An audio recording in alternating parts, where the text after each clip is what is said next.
नमस्कार दोस्तों। एक बार माता लक्ष्मी भगवान विष्णु से मिलने के लिए जाती है और कहने लगती है, प्रभु, जब मैं आपसे मिलने के लिए आ रही थी तो मेरी नजर मृत्यु लोक पर पड़ी। वहां पर मैंने देखा 3 स्त्रियां जो आपस में सहेली थीं। उनमें से 2 स्त्रियां विधवा होकर के दुखी जीवन जी रही थीं, जबकि एक स्त्री सुहागन होकर के अपने पति के साथ सुखी जीवन जी रही थी। प्रभु, ये बात मेरी समझ में नहीं आ रही है, इसलिए मेरे मन में 3 प्रश्न उठने लगे। अब मैं आपसे यह चाहती हूँ कि आप मेरे तीनों प्रश्नों का उत्तर देकर मुझे संतुष्ट करने की कृपा करें। दोस्तों इस प्रकार से भगवान विष्णु माता लक्ष्मी की बात को सुनकर के भगवान विष्णु कहते हैं, हे लक्ष्मी, तुम अपना तीनों प्रश्न मुझे बताओ। मैं तुम्हारे तीनों प्रश्नों का उत्तर दे करके तुम्हें संतुष्ट करने का प्रयास करूंगा। अब माता लक्ष्मी कहती है, प्रभु, मेरा पहला प्रश्न है, कौन सी स्त्री समय से पहले विधवा हो जाती है? मेरा दूसरा प्रश्न है, कौन सी स्त्री को जीवन में कभी भी सुख नहीं मिलता? और मेरा तीसरा प्रश्न है, कौन सी चीज ऐसी है जो एक पत्नी अपने पति को मांगने पर भी नहीं देती? दोस्तों इस प्रकार से माता लक्ष्मी के प्रश्न को सुनकर के भगवान विष्णु कहने लगे, तुम जिन स्त्रियों की बात कर रही हो उनमें से 2 स्त्रियों विधवा होकर अपना दुखी जीवन जी रही है। वहीं पर एक स्त्री सुहागन होकर के अपने पति के साथ सुखी जीवन जी रही है। तुम जानना चाहती है आखिरकार ऐसा क्यों है? तो मैं तुम्हें एक छोटी सी कहानी सुनाता हूँ। इस कहानी को बहुत ही ध्यान से सुनना। आधी अधूरी कहानी सुनने वाले को आधा अधूरा ही ज्ञान प्राप्त होता है, जो जीवन में कभी काम नहीं आता, क्योंकि तुम्हारे तीनों प्रश्नों का उत्तर यही छोटी सी कहानी में समाये हुए हैं। अगर तुम इस कहानी को पूरी ध्यान से सुन लेगी तो इसी कहानी में तुम्हारे तीनों प्रश्नों का उत्तर मिल जाएगा और तुम्हें संतुष्टि प्राप्ति होगी। दोस्तों माता लक्ष्मी कहती है, प्रभु, मैं आपके बात से सहमत हूँ। आप कहानी शुरू करिए। मैं कहानी को पूरी मन से सुनूंगी और जब तक आप कहानी कहेंगे तब तक मेरा मन किसी दूसरे स्थान पर नहीं जाएगा। तो दोस्तों कहानी को शुरू करने से पहले आपसे एक छोटी सी रिक्वेस्ट है। हमारे चैनल चरित्र दृष्टि को सब्सक्राइब जरूर करें और कहानी को अंत तक जरूर सुनें, क्योंकि आज की कहानी आपके लिए बहुत ही महत्वपूर्ण होने वाली है। तो चलिए आज की इस कहानी से कुछ नया सीखते हैं। भगवान विष्णु कहते हैं, हे लक्ष्मी, सबसे पहले मैं तुम्हें उस स्त्री की कहानी सुनाता हूँ जो सुहागन बनकर के सुखी जीवन जी रही है। जिस सुहागन स्त्री की तुम बात कर रही हो वह स्त्री एक राजा के नौकर की पत्नी है, और जिस नौकर की वह पत्नी है उस नौकर को अपने पत्नी पर पूर्ण विश्वास और भरोसा है कि वह पतिव्रता है, जिसकी बातें वह अपने साथियों में बार बार करती हैं। अब देखो, एक दिन की बात है, उस राजा के नौकर ने अपने पत्नी की प्रशंसा इतनी की, यह बात धीरे धीरे फैलते हुए राजा तक पहुंच गई। फिर राजा अपने नौकर को बुलाया और नौकर से कहता है कि तुम हर किसी से कहता है कि तुम्हारी पत्नी एक पतिव्रता है। क्या वास्तव में तुम्हारा पत्नी एक पतिव्रता है? क्या आपको पूर्ण विश्वास है? इस प्रकार से राजा के बात को सुनकर के नौकर कहने लगा, महाराज, मुझे पूरा विश्वास है कि मेरी पत्नी एक पतिव्रता नारी है। ये बात सुनकर के राजा के महामंत्री कहने लगता है, यदि मैं तुम्हारे पत्नी का पतिव्रता धर्म खंडित कर दूं तो तुझे क्या सजा मिलना चाहिए? फिर नौकर ने कहा महामंत्री से, यदि तुम मेरे पत्नी का पतिव्रत धर्म खंडित कर देते हो तो तुम मुझे फांसी लगा देना। और राजा से भी नौकर कहता है, यदि महाराज यह मेरी पत्नी का पतिव्रत धर्म खंडित नहीं कर पाए तो इनको क्या सजा मिलना चाहिए? तो राजा ने कहा, मंत्री को भी फांसी की सजा दी जाएगी। फिर भगवान विष्णु लक्ष्मी से कहते हैं, लक्ष्मी, मंत्री ने स्वीकार कर लिया। और मंत्री नौकर से पूछा, क्या वस्तु लाऊं कि जिससे तुम यह मान सके कि मैं तुम्हारे पत्नी का पतिव्रत धर्म खंडित कर दिया हूं? तो नौकर ने कहा, मंत्री, यदि तुम मेरे घर जाकर मेरे विवाह के समय एक पतका मिला था और एक कतार मिली थी, वह मेरी पत्नी ने बहुत ही संभाल कर रखी है, जो सुहाग की निशानी मानी जाती है। अगर तुम पटका और कतार लाकर मुझे दिखा देगा तब मैं मान जाऊंगा कि तुमने मेरी पत्नी का पतिव्रत धर्म खंडित कर दिया है। मंत्री उस शर्त को स्वीकार कर लेता है और एक शहर में जाता है और एक दूती से जाकर मिलता है। वह दूती हमेशा एक दूसरे से भिड़ने का काम करती थी, और जो काम कोई नहीं कर पाता था वह काम दूती करने में पूरी तरह से सक्षम थी। फिर इस प्रकार से मंत्री ने उस दूती को अपने स्वार्थ के लिए अपने पास बुलाया और दूती से कहा, देखो, इस नाम का एक व्यक्ति है, उसे मेरी शर्त लगी है। और मंत्री ने उस शर्त के बारे में दूती से सारा कुछ बता दिया। फिर वह दूती से कहने लगा कि तुम किसी भी तरह उस स्त्री से मेरा संपर्क करवा दें। तुझे जितना धन चाहिए मैं तुम्हें उतना धन दूंगा। इस प्रकार से मंत्री की बात सुनकर केदुती कहने लगी, भाई तुम उस स्त्री के बारे में बात मत कर। वह स्त्री पूरी तरह से पतिव्रता है, तेरी ओर देखेगी भी नहीं, तेरी शक्ल भी नहीं देखेगी, और उनके परिवार के व्यक्ति खूंखार है, तेरी खाल उतार लेंगे। तब मंत्री कहने लगा, ठीक है, यदि तुम उनसे मेरा संपर्क नहीं करवा सकती हैं तो एक काम कर दें, उसके घर जाकर पटका और कतार चुरा कर ला दें। यदि उसकी पत्नी के गुप्तांग के पास में यदि कोई चिन्ह हो तो वह चिन्ह भी देख करके मुझे बता देना, फिर मैं तुम्हें मुंहमांगा इनाम दूंगा। ये बात दूती के समझ में आ गई और उसने कहा, ठीक है, मैं तुम्हारा काम अवश्य करूंगी। नौकर शहर में रहता था। दूती नौकर के घर जाती है और उसकी पत्नी से जाकर के कहती है, बेटी मैं तुम्हारे पति का बुआ हूँ, मैं कई वर्षों के बाद तुम्हारे घर आई हूँ। फिर उस स्त्री ने कहा, मैंने आपको पहले कभी नहीं देखा हूँ, इसलिए पहचान नहीं पाई। इस प्रकार से उस दूती को उस नौकर की पतिव्रता स्त्री ने बहुत बड़ा सम्मान दिया, लेकिन उसे क्या पता था कि यह उसके साथ में छल करने आई है।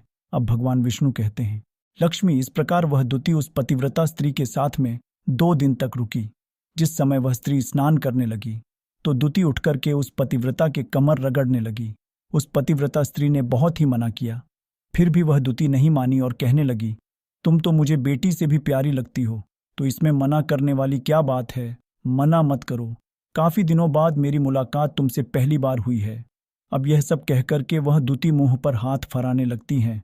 फिर आंखों को धोने के बहाने से उस दूती ने उस पतिव्रता स्त्री की आंखों पानी मार दिया और उस पतिव्रता स्त्री की आंखें बंद हो गई।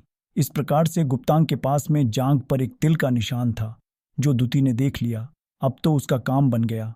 अब स्नान करने के बाद वह पतिव्रता स्त्री अपने रसोई में खाना बनाने के लिए गई तो दूती को मौका मिल गया और उसने पटका और कतार उस नौकर के घर से चुरा ली और वहां से एकदम भाग गई। और जाकर के वह दूती पटका और कतार उस मंत्री को दे दिया और उस पतिव्रता स्त्री के जांघ पर जो तिल का निशान था वह भी बता दिया। मंत्री सीधा राजा के दरबार में पहुंचा और राजा से जाकर के कहा, महाराज, मैंने नौकर की पत्नी के साथ में 2 दिन बिताए और यह पटका और कतार उसी के हाथों से लेकर आया हूं। फिर राजा ने अपना दरबार लगाया और नौकर को बुलाया और राजा ने महामंत्री से सभा में पटका और कतार नौकर को दिखाने को कहा। फिर राजा की आज्ञा पाकर मंत्री ने नौकर को उसकी घर की पटका और कतार दिखा दिया और उसकी पत्नी के गुप्तांग के पास में जांघ पर जो तिल का निशान था वह भी बता दिया। ये सब देख कर के नौकर मान गया कि वास्तव में आज मेरी पत्नी ने अपना पतिव्रता धर्म पूरी तरह से खंडित कर लिया। भगवान विष्णु कहते हैं, लक्ष्मी, फिर तो राजा ने फांसी का सजा 15 दिन बाद रख दिया और कह दिया कि नौकर को 15 दिन बाद फांसी पर चढ़ा दिया जाएगा। इस प्रकार से नौकर से उसकी अंतिम इच्छा पूछी तो नौकर कहा, मैं अपनी पत्नी से एक बार मिलना चाहता हूं। इस प्रकार से राजा ने उस नौकर को आज्ञा दी कि ठीक है, तुम अपनी पत्नी से मिल सकते हो। फिर नौकर अपने घर गया और अपनी पत्नी से कहा कि तुमने मेरे साथ बहुत बड़ा विश्वासघात की है। मैंने तुम्हारे विश्वास पर मंत्री के साथ ऐसी शर्त लगाई थी, राजा के दरबार में राजा के सामने कहा था कि मेरी पत्नी का पतिव्रत धर्म कोई नष्ट कर दें तो मुझे फांसी लगा देना। आप मुझे 15 दिन बाद फांसी लगा दी जाएगी। मेरे साथ विश्वासघात करके तुमने ठीक नहीं किया। तब उस पतिव्रता स्त्री ने अपने पति को सारी बात बताई, मगर उसे विश्वास नहीं हुआ। फिर नौकर राजा के दरबार में पहुंचा तो फिर राजा से कैद में डलवा दिया। अब उधर नौकर की पतिव्रता धर्मपत्नी ने परमात्मा को याद किया और अपना भेष बदल करके राजा के दरबार में गई और राजा से नाच दिखाने की आज्ञा मांगने लगी, क्योंकि वह स्त्री बहुत ही सुंदर थी। और उधर राजा तो शौकीन होते ही है, इसलिए राजा ने आज्ञा दे दिया कि सभी मंत्री आदि उपस्थित होकर के इस सुंदरी का नाच करवाने का पूरी व्यवस्था करें। भगवान विष्णु कहते हैं, लक्ष्मी, फिर तो सब मंत्री महामंत्री राजा आदि दरबार में उपस्थित हुए और फिर उस नौकर की धर्मपत्नी ने जब नाचना शुरू किया तो राजा को उस स्त्री का नाच बहुत ही पसंद आया। और फिर राजा ने कहा, तुम मुझसे क्या मांगना चाहती हो? तुम मुझसे जो भी मांगोगी मैं तुम्हें वही दूंगा। फिर उस नौकर की पतिव्रता स्त्री ने कहा, महाराज, आपके सभा में मेरा एक चोर है जिसने मेरे कुछ रुपया लिए थे लेकिन आज तक नहीं दिए हैं, उसे फांसी की सजा दे दीजिए। अब राजा कहा कि ठीक है, बताओ मेरे दरबार में तुम्हारा चोर कौन सा है, उसका नाम क्या है, मैं उसको फांसी का सजा अवश्य दूंगा। फिर उस नौकर की पतिव्रता स्त्री ने कहा, महाराज, आपका महामंत्री ही मेरा चोर है, आप इनको फांसी का सजा अवश्य दें।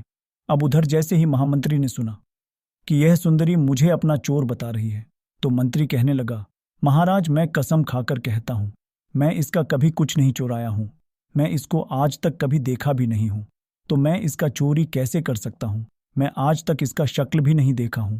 अब भगवान विष्णु कहते हैं, लक्ष्मी, जैसे ही मंत्री ने कहा कि मैं सुंदरी की आज तक शक्ल ही नहीं देखा हूं, तो वह सुंदरी कहने लगी, महाराज, यह मंत्री मुझे जानता नहीं है, तो आप इससे यह पूछो, यह पटका और कतार कहाँ से लाया था? मैं उस नौकर की पत्नी हूं जो आपके यहाँ नौकर का काम करता है, और आप मेरे निर्दोष पति को फांसी देने वाले हैं। अब मैं आपको पूरी दस्त सुनाती हूं। ये जो आपका मंत्री है, इसने मेरे पास में अपनी एक दूती को भेज करके मेरी जांघ के तिल का पता लगाया, और उसी ने यह पटका और कतार चुरा करके इसे लाकर दिया। और आपके मंत्री के द्वारा भेजी गई दूती जब मेरे घर पर आई थी, तो उसने मुझसे कहा था कि वह मेरे पति का बुआ है और वह पहली बार आई है, इसीलिए मैं उसको पहचान नहीं सकी। और महाराज, जिस तरह से मैंने उस स्त्री को अपने यहाँ बहुत ही आदर सम्मान किया और अपने घर पर उसको ठहरने की व्यवस्था की, और इस प्रकार से उस नौकर की पतिव्रता स्त्री की बात को सुनकर के राजा ने दूती को बुलाया। फिर उस दूती में राजा को सारी सच्चाई बता दी, जिससे राजा ने उस नौकर को रिहा कर दिया और मंत्री को फांसी पर चढ़ा दिया। भगवान विष्णु कहते हैं, लक्ष्मी, इस प्रकार से उस नौकर की पतिव्रता स्त्री ने अंत में राजा से कहा, महाराज, मैं अपने पति से बहुत प्यार करती हूँ, मैं एक चरित्रवान स्त्री हूँ, कभी भी मैं अपने पति का नाम तक भी अपने मुंह से नहीं लिया हूँ। भगवान विष्णु कहते हैं, लक्ष्मी, मेरी कहानी पूरी होती है। अब तुम अपने तीनों प्रश्नों का उत्तर सुनो। तुम्हारा पहला प्रश्न था, कौन सी स्त्री समय से पहले विधवा हो जाती है? जो स्त्रियां अपने पति का नाम लेती हैं, वह समय से पहले विधवा हो जाती है, क्योंकि पति का नाम लेने से पति का उम्र कम हो जाती है और समय से पहले ही उसकी पति की मृत्यु हो जाती है। ऐसी स्त्रियां जो पति का नाम लेती हैं, वह स्त्री समय से पहले ही विधवा होकर के दुखी जीवन जीती है। बस यही राज की बात है कि तुम जिन 3 सहेलियों की बातें कर रही थी, उनमें से 2 स्त्री विधवा थी और एक ये नौकर की पत्नी थी, जो कि एक पतिव्रता स्त्री थी। ये पतिव्रता स्त्री कभी भी अपने पति का नाम अपने मुंह से नहीं लेती थी। उधर जो 2 स्त्री विधवा होकर अपना जीवन दुखी होकर जी रही थी, वह हमेशा अपने पति का नाम लेकर ही बुलाती थी, जिसकी वजह से उसकी पति की उम्र कम हो गई और फिर वह दोनों स्त्रियां समय से पहले ही विधवा हो गई। इसी कारण के वजह से आज वह दुखी जीवन जी रही हैं। इसलिए स्त्रियों को कभी भी अपने पति का नाम अपने मुंह से नहीं लेना चाहिए। अब तुम्हारा दूसरा प्रश्न था, कौन सी स्त्री को अपने जीवन में कभी भी सुख नहीं मिलता है? तो समझ लीजिए, जो अपने पति के बिना अनुमति के किसी तीर्थ स्थान या उत्सव में चले जाती है, उसके जीवन में कभी भी सुख नहीं आती। ऐसी स्त्रियां जीवन भर दुखी रहती हैं और उन्हें कभी भी पति का प्रेम नहीं मिलता। भगवान विष्णु कहते हैं, लक्ष्मी, तुम्हारा तीसरा प्रश्न था, ऐसी कौन सी चीज है जो एक पत्नी अपने पति को मांगने पर भी नहीं देती है? तो समझ लो, वह चीज गाली है। एक चरित्रवान स्त्री अपने पति को कभी भी गाली नहीं दे सकती, और जो स्त्री अपने पति को गाली देती है, वह स्त्री कभी भी चरित्रवान नहीं होती, और ऐसी स्त्री जीवन भर रोती है, उसके जीवन में कभी भी सुखी नहीं आती, और समय से पहले ही ऐसी स्त्री विधवा हो जाती है। तो दोस्तों, इस प्रकार से कहानी सुनने के बाद में माता लक्ष्मी अपने तीनों प्रश्नों से संतुष्ट होकर कहती हैं, प्रभु, वास्तव में जो स्त्री चरित्रवान होती है, वह कभी दुखी जीवन नहीं जीती है, क्योंकि ऐसे घर में लक्ष्मी का सदैव वास होती है और वह घर हमेशा धन से भरपूर भरा रहता है। ऐसी स्त्री हमेशा घर को स्वर्ग बना देती है। तो दोस्तों, अगर आपको यह वीडियो पसंद आई हो तो इस वीडियो को लाइक करें और ऐसे वीडियो देखने के लिए चरित्र दृष्टि यूट्यूब चैनल को सब्सक्राइब करें। आप सभी का बहुत बहुत धन्यवाद हमारे साथ इस वीडियो को अंत तक देखने के लिए।